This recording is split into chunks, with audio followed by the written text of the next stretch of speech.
ભાવનગરના વલભીપુરમાં એક ચોંકાવનારી ઘટના સામે આવી છે। પૈસાનું લેણું ચૂકવવા માટે પતિએ પત્નીને અજાણ્યા પુરુષ સાથે સંબંધ બાંધવા માટે જબરજસ્તી કરવામાં આવી હતી। પત્નીએ ના પાડી છતાં પણ પતિ પત્નીને વાડીએ લઈ ગયો હોવાનું સામે આવ્યું હતું। પતિએ પત્નીને કહ્યું કે તું આ લોકો સાથે સંબંધ બાંધીશ તો બાકી લેણું ચૂકાઈ જશે, જેને લઈને 5 મિત્રો પહેલેથી વાડીએ રાહ જોઈને બેઠા હતા। પીડિતા વર્તેજ પોલીસ સ્ટેશનમાં ફરિયાદ કરવા પહોંચી ત્યાં એફઆઈઆર લેવાની ના કહેતા પીડિતા ડીએસપી ઓફિસે પહોંચી જ્યાં સમગ્ર ઘટનાની રજૂઆત કરી હતી।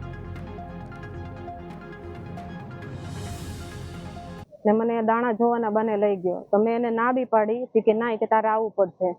પછી મને ફોલાઈ પટાવીને લઈ ગયો ત્યાં, અને પછી ત્યાં વાડીના ગેટે જઈને કહે છે કે તું, એ લોકોના ભાઈબંધ બધા ત્યાં પહેલેથી મોજૂદ હતા।